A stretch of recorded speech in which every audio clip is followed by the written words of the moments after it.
नमस्कार दोस्तों, बहुत बहुत स्वागत है आपका आज के इस सेशन में। और आज हम डिस्कस करने वाले हैं एलआईसी का एक और मनी बैक प्लान। दोस्तों 720 हम डिस्कस कर चुके हैं और 720 के बाद जो 20 ईयर मनी बैक प्लान है उसके बाद जो प्लान आता है मनी बैक सीरीज में वो 721 जो रिसेंटली एलआईसी ऑफ इंडिया ने लॉन्च किया है उसके बारे में हम आज जानेंगे। और इस प्लान को आप बहुत सारे कस्टमर्स को पिच कर सकते हैं, क्योंकि एक तो लॉन्ग टर्म आपको इंश्योरेंस मिलता है जिसमें कोई भी ब्रेकअप नहीं होता, यानी रिस्क कवर जो है वो इंक्रीज होता रहता है। चाहे मनी बैक आ रहा है तो भी रिस्क कवर में कोई फर्क नहीं पड़ता, इंक्रीज होता ही जाता है। और प्लस लास्ट में मैच्योरिटी भी मिलती है और लॉन्ग टर्म तो बोनस और एफए भी अधिक मिलता है दोस्तों। इसीलिए हमें इस प्लान को परचेज करना चाहिए या सजेस्ट करना चाहिए हमारे क्लाइंट के साथ। अगला जो हम देखोगे आप मेरी स्क्रीन पर एलआईसी के मनी बैक प्लान के बारे में हम बात करेंगे। तो पहले दोस्तों हम डिस्क्लेमर ले लेते हैं कि आज का जो सेशन है ये एजुकेशन पर्पज से है दोस्तों। और हम डिस्कस करेंगे आज के इस प्लान के बारे में। जैसे कि आप देख रहे हैं 721 25 ईयर मनी बैक प्लान दोस्तों। तो जैसे कि आप मेरी स्क्रीन पे देख पा रहे हैं कि ये जो प्लान है ये 1 जनवरी 2025 को री अमेंड होकर के, यानी कुछ करेक्शंस के साथ, आईआरडीए के नए नियम के साथ लॉन्च हुआ है। बेसिक डिटेल इस प्लान की कुछ इस प्रकार है कि ये नॉन लिंक प्लान है दोस्तों, यानी शेयर बाजार से इसका लेना देना नहीं है, सेफ है बिल्कुल, विद प्रॉफिट्स प्लान है। यानी एलआईसी अपने जो भी इन्वेस्टमेंट करती है, जो भी प्रॉफिट सरप्लस जनरेट होता है वो एज अ बोनस डिक्लेयर करती है, जो प्रिविजनरी बोनस और फाइनल एडिशनल बोनस के रूप में इस प्लान में ऐड करके बेनिफिट दिए जाते हैं। लिमिटेड प्रीमियम पेमेंट प्लान है, यानी दोस्तों जो पॉलिसी टर्म है उससे प्रीमियम पेइंग टर्म 5 साल कम है दोस्तों। और मनी बैक प्लान है, यानी हर 5-5 साल पे यहाँ पे आपके पास आपके अकाउंट में पैसा वापस आता रहेगा, यानी ऑलमोस्ट आपका जो 50% जितना प्रीमियम है, 40 या 50% जितना प्रीमियम है वो कवर हो जाएगा दोस्तों, पॉकेट से नहीं निकालना पड़ेगा, ऐसा भी आप मान सकते हैं। फीचर्स एंड कंडीशन समझते हैं कि कौन इस प्लान को खरीद सकता है दोस्तों, और क्या क्या एज एलिजिबिलिटी है इस प्लान को खरीदने के लिए। तो मिनिमम एज एट एंट्री इस प्लान में 13 साल की है और मैक्सिमम एज एट एंट्री इस प्लान में 45 ईयर्स की है। यानी 13 साल के बच्चे से लेकर के 45 साल के वयस्क व्यक्ति को ये प्लान हम बेच सकते हैं या वो खरीद सकते हैं। पॉलिसी टर्म जो है वो 25 ईयर्स की है इस प्लान में, और प्रीमियम पेइंग टर्म जैसे मैंने बताया कि 5 साल का प्रीमियम हॉलीडे है दोस्तों।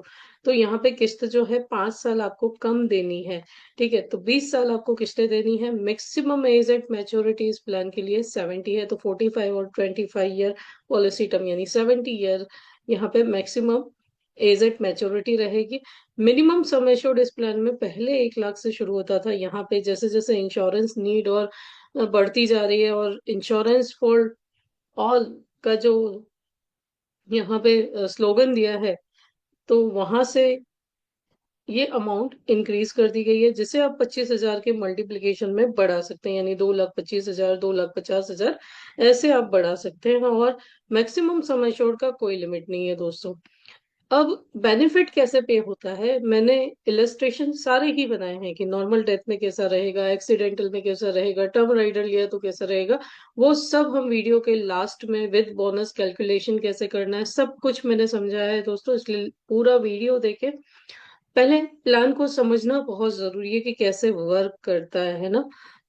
तो यहाँ पे सर्वाइवल बेनिफिट मिलता है दोस्तों। सर्वाइवल बेनिफिट यानी जो मनी बैक आता है उसे हम सर्वाइवल बेनिफिट कहते हैं।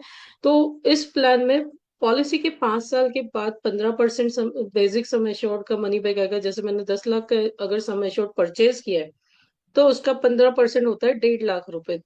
1.5 लाख रुपए 5वें साल पे रिटर्न आएगा, 10वें साल पे फिर से सम एश्योर्ड का 15% आएगा, 15वें साल पे फिर से सम एश्योर्ड का 15% रिटर्न आएगा, और 20वें साल पे फिर से 15% रिटर्न आएगा दोस्तों।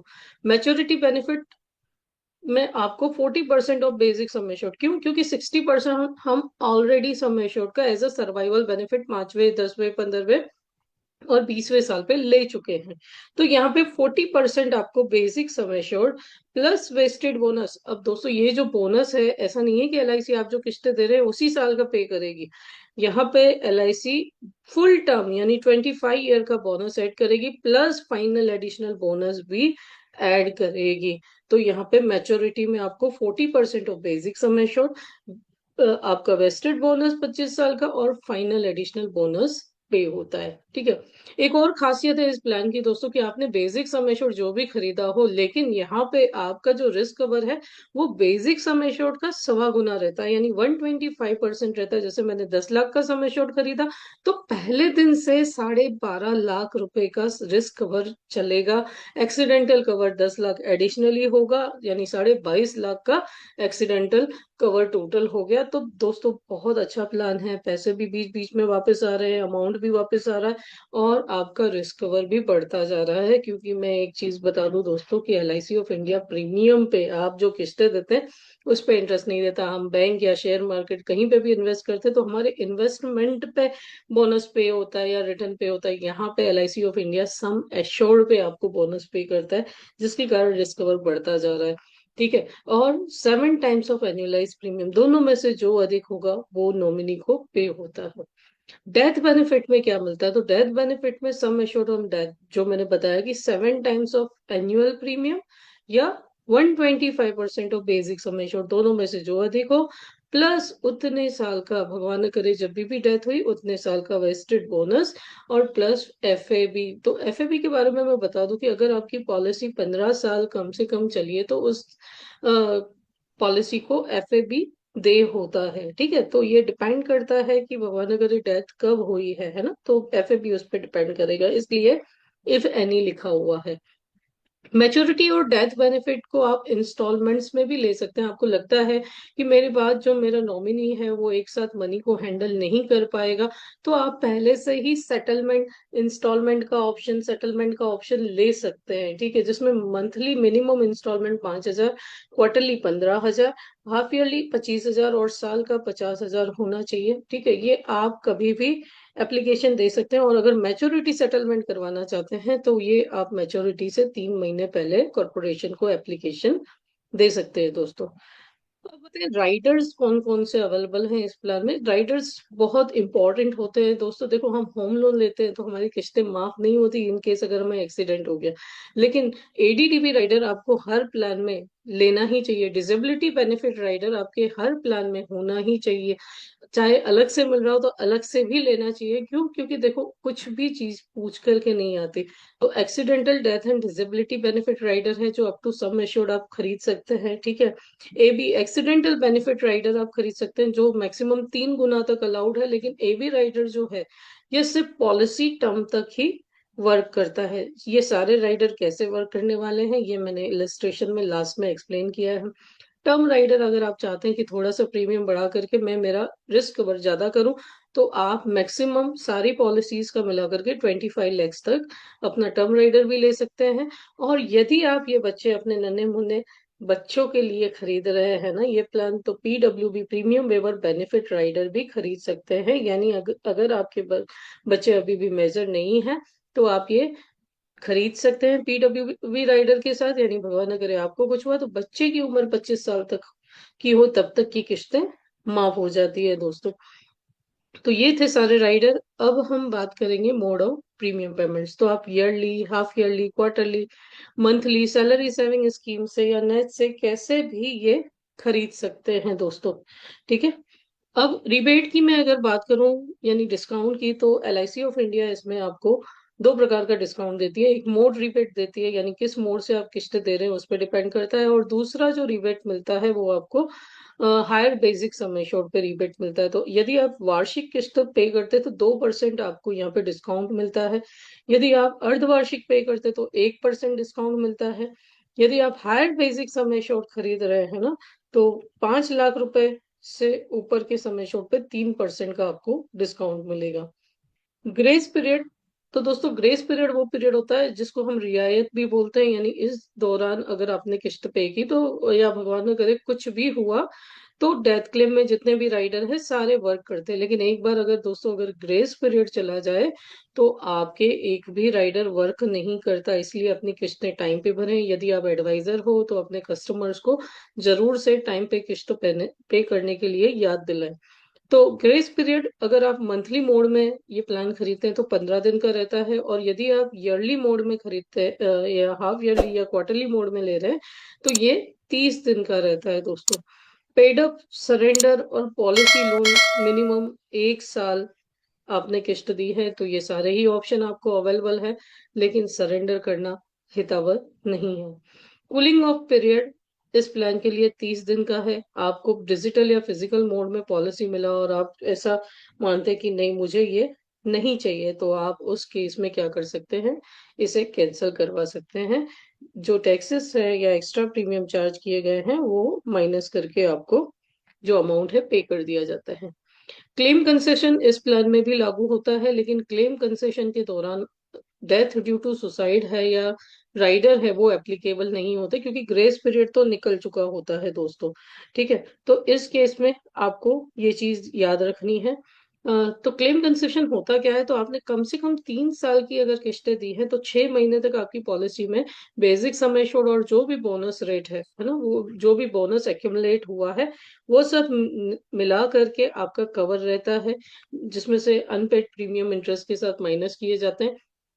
और यदि आपने कम से कम किसी भी प्लान में 5 साल तक किस्तें दी है, किसी भी प्लान में जिसमें टर्म प्लान और हेल्थ इंश्योरेंस नहीं आता दोस्तों, तो कन्वेंशनल प्लान्स में आपने 5 साल तक किस्तें दी हैं तो 1 साल तक आपका ऑटो कवर रहता है, अनपेड प्रीमियम्स आपके डिडक्ट कर दिए जाते हैं। ठीक है, बैक डेटिंग की मैं बात करूं तो ये प्लान बैक डेट कर सकते हो, लेकिन करंटली आप इसे 1 जनवरी 2025 तक ही बैक डेट कर सकते हैं।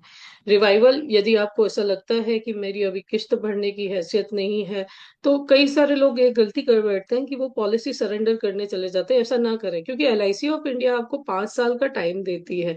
आपको ऐसा लगता है कि मैं अभी किस्त नहीं भर पा रहा, 1 साल 2 साल या 3 साल के बाद मेरी जो कंडीशन है, फाइनेंशियल कंडीशन है वो ठीक हो सकती है, तो आप पॉलिसी को फिर से रिवाइव करवा सकते हैं। आप लोन कम रिवाइवल भी करवा सकते हैं। कॉर्पोरेशन ऐसा समझता है कि आपने अभी तक की किस्तें दी हैं और उसी से आपका प्रीमियम रिकवर करके आप पॉलिसी को शुरू कर सकते हैं। ठीक है, असाइनमेंट, यदि आपकी एज 18 साल से अधिक है तो आप असाइनमेंट भी कर सकते हैं। सुसाइड क्लोज यहाँ पे एप्लीकेबल रहता है। प्रपोजल फॉर्म, आपको मेजर के लिए 300 भरना है, माइनर के लिए 360 भरना है। माइनर विद PWB के लिए के साथ ले रहे हैं तो 360 और 300 प्लस सूटेबिलिटी एनालिसिस फॉर्म आपको सारे ही कंडीशंस में देना है। और आप सब हैंड रिटन फॉर्म में नहीं मानते तो आजकल आप गो ग्रीन विद आनंदा भी जा सकते हैं, क्योंकि माइनर के केसेस भी आनंदा से आजकल हम कर सकते हैं। ठीक है, टैक्स बेनिफिट तो under section 80C applicable limits रहेंगी। Survival benefit, maturity, death benefit tax free रहता है। यहाँ पे मैं मैच्योरिटी सर्वाइवल बेनिफिट पे 5 लाख वाला जो रूल है वो आप एक बार स्टडी कीजिएगा, इसलिए मैंने स्टार मार्क लगाया। बाकी डेथ क्लेम आपका टैक्स फ्री ही रहता है। अंडरराइटिंग पर्पज से मैं बात करूं तो हर प्लान का एक AS है, एक्चुअल सम एश्योर्ड हमें कैलकुलेट करना पड़ता है, केस मेडिकल है या नॉन मेडिकल, ये डिसाइड करने के लिए दोस्तों। तो इस प्लान के लिए जो एक्चुअल सम एश्योर्ड होगा ये 1.25 times of basic sum assured होगा। यानी मैं अगर 20 लाख का प्रपोजल रखूं तो AS जो है इस प्लान का 25 लैक्स कैलकुलेट होगा ना, और फिर 2 साल में रिवाइवल या कोई नया प्लान खरीदा है तो सब क्लब करके हमें डिसाइड करना होगा कि नॉन मेडिकल केस है या मेडिकल है। तो इसके लिए आप अंडरराइटिंग के वीडियोस देख सकते हैं। सारे ही नॉन मेडिकल स्कीम्स इस प्लान के लिए अलाउड हैं। ठीक है, जैसे नॉन मेडिकल प्रिफर्ड है, स्पेशल है, जनरल है। ठीक है, अंडरराइटिंग में आप जा सकते हैं। और माइनर्स के लिए नॉन मेडिकल की लिमिट क्या है, तो ये सब मैंने अंडरराइटिंग में डिस्कस किया हुआ है। अब एज प्रूफ जो है इस प्लान के लिए स्टैंडर्ड एज प्रूफ चाहिए, नॉन स्टैंडर्ड को हम ये प्लान नहीं दे सकते हैं। ठीक है, और फीमेल लाइफ्स अगर यहाँ पे है तो सभी को अलाउड है।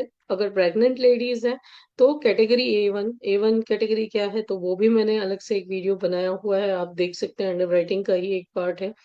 24 वीक्स ऑफ प्रेगनेंसी तक आप ये प्लान दे सकते हैं। ट्रांसजेंडर को ये प्लान अलाउड नहीं है।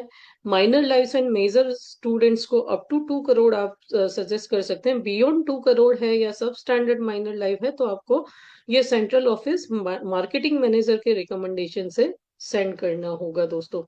स्टैंडर्ड एज प्रूफ यहाँ पे मस्ट है। सब स्टैंडर्ड अगर मेजर लाइफ है तो यहाँ पे ईएमआर क्लास 10 तक ही अलाउड है। अगर फिजिकली हैंडीकेप पर्सन को आप ये प्लान सेल कर रहे हैं तो वो गेनफुली एम्प्लॉयड होने चाहिए। ऑक्यूपेशनल एक्स्ट्रा और रेसिडेंशियल एक्स्ट्रा में अप टू 1.25 टाइम्स आपको स्टैंडर्ड एक्स्ट्रा रहेगा। रेटेड ऑफ फैक्टर 1.15 रहेगा।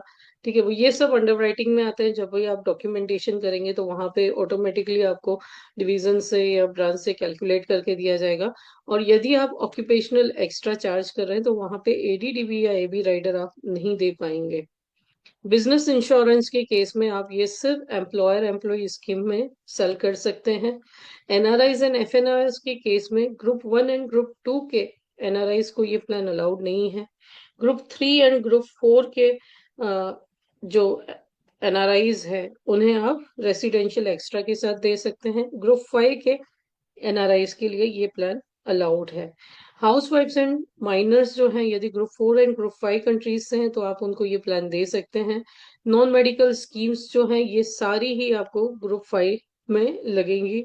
और मेल ऑर्डर बिजनेस आप ग्रुप 5 एनआरआईज एफएनआईओज के साथ कर सकते हैं। लेकिन यदि एफएनआईओज हैं यानी फॉरेन नेशनल इंडियन ओरिजिन है तो उनके पास ओसीआई कार्ड होना कंपलसरी है। अब दोस्तों हम समझते हैं इलस्ट्रेशन से पूरा कैलकुलेशन कि कैसे ये प्लान वर्क करेगा। आई होप आपको सब समझ में आ रहा हो तो वीडियो को लाइक एंड शेयर जरूर कीजिएगा और दूसरों को भी सजेस्ट कीजिएगा, क्योंकि इससे क्या होगा, हमारे समाज में जो मिस सेलिंग हो रही है वो मिस सेलिंग नहीं होगी। और आप यदि कस्टमर हैं, असंतुष्ट हैं, तो आप मुझे पर्सनली कांटेक्ट कर सकते हैं। I will not force to sell you but I will suggest you the best for you. Okay, so mister Bhaskar जो है ये 35 ईयर के हैं और उन्होंने 5 लाख रुपए का सम एश्योर्ड इस प्लान से खरीदा है। पॉलिसी टर्म 25 साल का रहेगा दोस्तों। एक सेकेंड, पॉलिसी टर्म जो है इसमें 25 साल का रहेगा दोस्तों। और प्रीमियम पेइंग टर्म जो है इस प्लान में 20 साल का रहेगा मिस्टर भास्कर के लिए। ठीक है, तो अब ये प्लान वर्क कैसे करेगा, तो सबसे पहले मैच्योरिटी का केस देखते हैं हम कि मिस्टर भास्कर ने ये प्लान खरीदा और उनकी उम्र जो थी 35 साल की। तो 5 साल के बाद जब उनकी उम्र 40 साल की हुई तो 15% ऑफ सम एश्योर्ड यानी 75,000 उनको मनी बैक आया। फिर 5 साल बाद 45 साल की उम्र पे 75,000 मनी बैक आया। फिर 5 साल बाद 50 साल की उम्र पे उनको मनी बैक आया। ठीक है, 50 ईयर की एज पे उन्हें मनी बैक आया। और उसके बाद 55 साल की एज पे मनी बैक आया और पीपीटी जो है वो यहाँ पे स्टॉप हो जाएगा। ठीक है, यानी हर 5 साल पे 40, 45, 50 और 55 साल की उम्र पे उन्हें 75,000 मनी बैक आ रहा है और 55 साल की उम्र पे ये पीपीटी जो है स्टॉप हो गई। उसके बाद 40% of basic sum assured plus bonus और एफए भी यहाँ पे as a maturity Bhaskar ji को पे किया जाएगा। तो यहाँ पे 40% ऑफ बेसिक सम एश्योर्ड यानी 5 लाख का आपका 40% हुआ 2 लाख रुपए।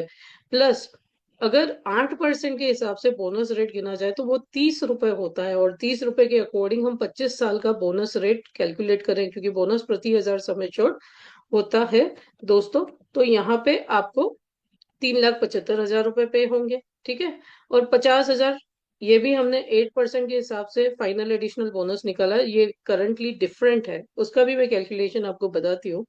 तो इलस्ट्रेशन जो आजकल बीआई आया है, ठीक है, बेनिफिट इलस्ट्रेशन रूल, उसके अकॉर्डिंग यहाँ कैलकुलेट किया है। तो 100 रुपीज अगर एफएबी गिने तो 50,000 वो यानी total 6,25,000 as a maturity Bhaskar ji को पे किया जाएगा।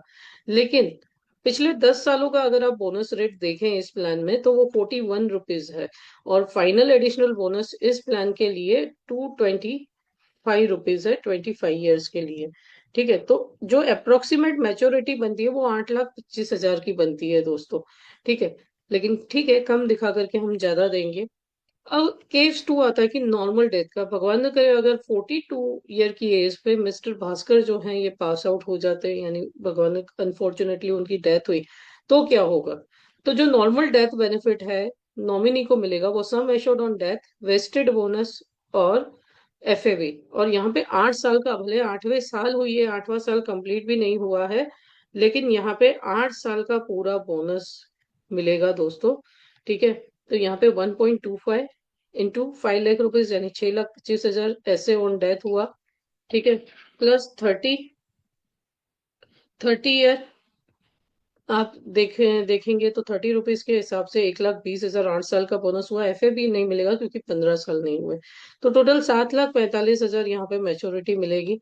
मिनिमम बोनस जो डिक्लेयर किया गया है उसके अकॉर्डिंग अगर आप कैलकुलेट करें तो ये अमाउंट जो है ज्यादा होती है। ठीक है, 7,45,000 नहीं होती, ये कुछ 7,80,000 के आसपास होती है। ठीक होती है। ठीक है, तो ये आप देख सकते हैं। और उसके अलावा केस 3 अगर हम देखें एक्सीडेंटल डेथ, तो यहाँ पे 5 लाख एडिशनल उसी अमाउंट में जुड़ जाएगा। ठीक है, उसके बाद हम देखेंगे नॉर्मल डेथ और टर्म राइडर। तो नॉर्मल डेथ में भी टर्म राइडर के 5 लाख ऐड हो जाएंगे, यानी 12,45,000 यहाँ पे हो रहे हैं। ठीक है, तो इससे एडिशनल ही पे होगा बोनस रेट के हिसाब से कैलकुलेट करें तो। अब एक्सीडेंटल डेथ हुई और टर्म राइडर भी लिया है तो यहाँ पे एडिशनली उसी अमाउंट में 10 लाख रुपीज ऐड हो जाएंगे दोस्तों। ठीक है, 17,45,000, लेकिन बोनस रेट 41 के साथ कैलकुलेट करोगे तो ये अमाउंट 17,89,000 बैठेगा। ठीक है, तो एडिश ज्यादा ही मिल रहा है, लेकिन हमने 8% के अकॉर्डिंग कैलकुलेट किया है। अब परमानेंट एक्सीडेंट डिसेबिलिटी दोस्तों, कभी भी आप लोन लेते हैं तो आपकी किस्तें माफ नहीं होती in case of permanent disability आई तो, है ना। लेकिन यहाँ पे LIC ऑफ इंडिया क्या करता है, यदि आपने ADDB राइडर लिया है तो उस केस में क्या होगा दोस्तों, आपका जो सारे प्रीमियम्स है वो वेव ऑफ हो जाते हैं, यानी किस्तें माफ हो जाती हैं। प्लस आपको LIC of India monthly payment करेगी। ठीक है, कैसे करेगी, तो बेसिक सम एश्योर्ड का 1/20 पार्ट हर महीने आपको अगले 10 सालों तक पे होता जाएगा, यानी 5 लाख डिवाइडेड बाय 120 कीजिए आप। ठीक है, तो ये अमाउंट 4,166 रुपए हर महीने LIC ऑफ इंडिया आपको पे करेगा अगले 10 सालों तक। और बाकी के प्लान बेनिफिट्स जो हैं वो एज इट इज कंटिन्यू रहेंगे दोस्तों। तो ये बोनस रेट का मैंने चार्ट से निकाला हुआ है, 2 लाख रुपए सम एश्योर्ड के लिए 41 रुपीज है। तो आप अगर देखें कि ईयरली प्रीमियम 61, जैसे कि मैंने बोला अगर आप कहीं पे भी इन्वेस्ट कर रहे हैं तो क्या फर्स्ट ईयर आपको 67% आपके इन्वेस्टमेंट अकाउंट का ऐड किया जाता है?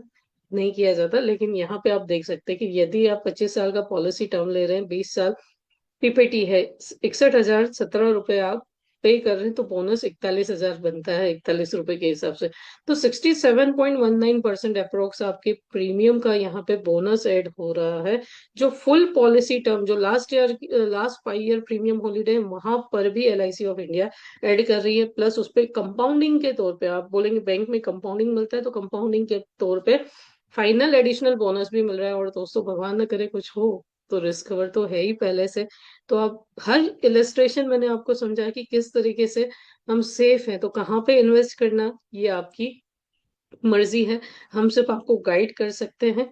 तो थैंक यू सो मच दोस्तों इस वीडियो को यहाँ तक देखने के लिए। लेकिन अभी पिक्चर बाकी है, कि मैंने आपको बोला था मैं कैलकुलेशन भी सिखाऊंगी। तो मैं अभी ज्वाइन करती हूँ मेरे मोबाइल से, और अगली स्क्रीन आपको दिखेगी मेरे मोबाइल की। तो यहाँ पे just minute, let me connect with my mobile, और एक बार हम इसका प्रीमियम कैलकुलेटर भी ओपन कर लेते हैं। और यहाँ पे हम स्मार्ट ऑल इन वन या शाइन टैब, या मैंने आपको कभी बताया कि अगर एप्लीकेशन अपडेट्स ना हो तो आप डायरेक्टली आनंदा में भी लॉग इन करके इलस्ट्रेशन डाउनलोड कर सकते हैं। तो यहाँ पे प्लान प्रेजेंटेशन में जाना है आपको, मनी बैक सेक्शन में 721 25 ईयर मनी बैक प्लान मिलेगा। ऊपर आपको क्लाइंट का नाम लिखना है। ठीक है, यहाँ पे डेट ऑफ बर्थ आप चाहे डेट ऑफ बर्थ डालें या मैन्युअली ही एंटर करें।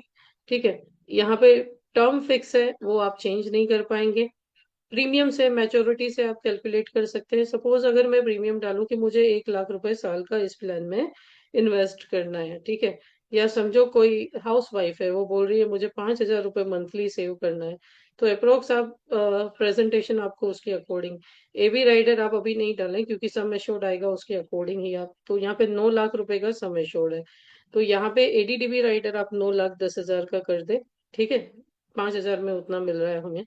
तो 9,10,000 के सम एश्योर्ड के लिए अप्रोक्स 5,000 रुपए मंथली प्रीमियम विद GST आ रहा है। आप देख सकते हैं 60,121 रुपीज।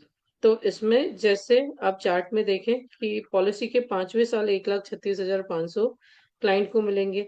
10वें साल मिलेंगे, ठीक है, 15वें साल मिलेंगे, 20वें साल मिलेंगे और लास्ट में 15 लाख रुपए की मैच्योरिटी मिलेगी। लेकिन आप देख सकते हैं दोस्तों कि पहले दिन से जो कवरेज है वो 9,10,000 की जगह 11 लाख रुपए है। ठीक है, 11,74,000 है और हर साल ये जो अमाउंट है ये बढ़ता ही जा रहा है। अमाउंट रिटर्न आ रहा है, रिटर्न आ रहा है यहाँ पे, देखो 1,36,000 रिटर्न आ रहे हैं, लेकिन यहाँ पे आप देखो सम एश्योर्ड कम नहीं हुआ या डिडक्ट नहीं हुआ। ठीक है, 10वें साल भी रिटर्न आए लेकिन 1,54,000 हो गया। ठीक है, 15वें साल भी रिटर्न आए लेकिन यहाँ पे 17,34,000 रुपए हो गया। तो अगर भगवान न करे 60th ईयर में भी डेथ हुई तो भले 4 बार यहाँ पे क्लाइंट ने मनी बैक ले लिया है तो भी वो अमाउंट डिडक्ट नहीं होने वाला। 20 लाख रुपीज का डेथ क्लेम सेटल होगा। तो बेस्ट प्लान है, आपके पोर्टफोलियो में होना चाहिए, मेरे भी है। ठीक है, तो इसको जस्ट आपको शेयर करना है तो आप यहाँ से शेयर पीडीएफ करके जिस भी सोशल मीडिया का आप यूज करते हो वहां से आप शेयर कर सकते हो। ठीक है दोस्तों, तो इस प्रकार से आप पूरा कैलकुलेशन कर सकते हो इस प्लान का। आई होप आपको ये प्लान अच्छे से समझ में आया होगा। यदि आप कस्टमर हैं और आप अच्छा सही ट्रू सजेशन चाहते हैं तो आप मुझे कांटेक्ट कर सकते हैं। ठीक है, 8002585508 पे।